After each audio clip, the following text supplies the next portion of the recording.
Next, we need to create our escape room locks using Google Forms. First, log into your Google Workspace using your school email address and password.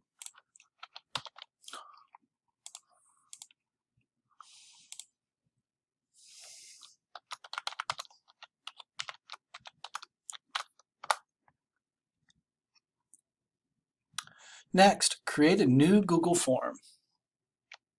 Go to New and click on Google Forms.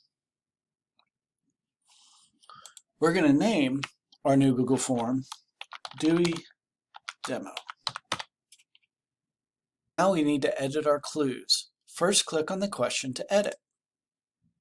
With each clue, you want to make sure you're using the short answer response. To do this, go to the pull-down menu to the right of the question and change it from multiple choice to short answer. You'll also want to use the response validation feature so your participants know when they have typed in the correct answer. To do this, go to the three dots in the bottom right-hand corner and click the response validation. Once you've set the first clue to short answer and turned on the response validation feature, click on the duplication button to add the number of clues you have in your escape room. For our demo escape room, we're going to use 3 clues and name them clue number 1, clue number 2, and clue number 3. Now we're going to edit our first clue. Because our first clue is a letter or word lock, we need to go to the pull-down menu that states number and change that to state text. We also need to make sure that the pull-down menu next to it states contains. Forms are case sensitive, so you also need to make sure that there's a hint that directs them to use capital or lowercase letters. To do this, simply click on the 3 dots in the bottom right-hand corner and click on Description.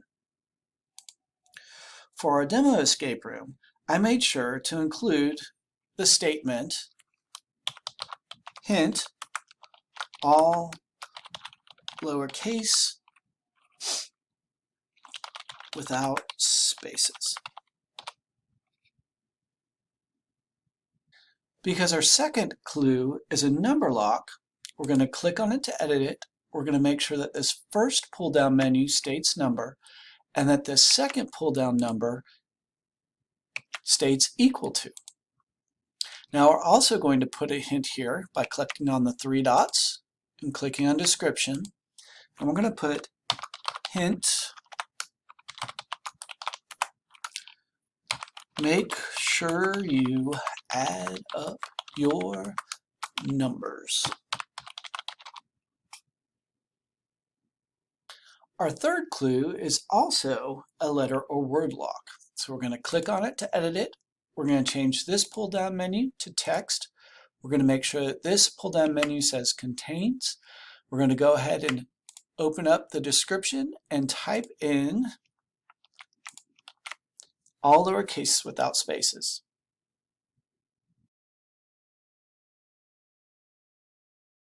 For each clue, change your response validations up a bit to keep it interesting.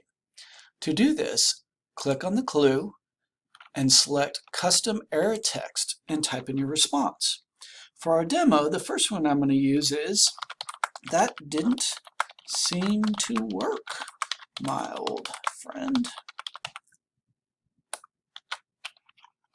I'm going to do this again for the second clue. I'm going to click on the clue, and once again under the Custom Error Text, I'm going to type in, "You probably should check your work."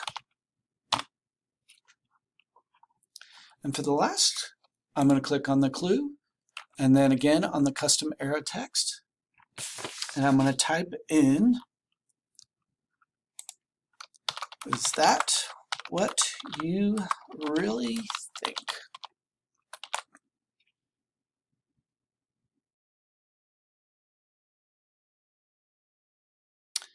Your next step will be to add your answers. To do this, simply click on the clue, and under the text, type in your answer exactly as you want it to be.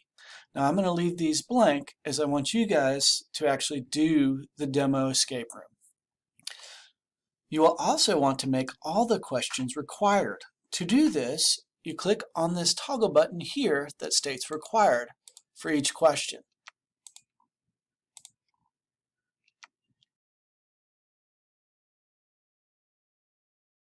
Finally, you should include a special message or image once the person escapes. To do this, create a new section in your Google form by clicking on the equal sign to the right of your clues. You will also want to make sure that the pull-down menu underneath the first section states continue to the next section.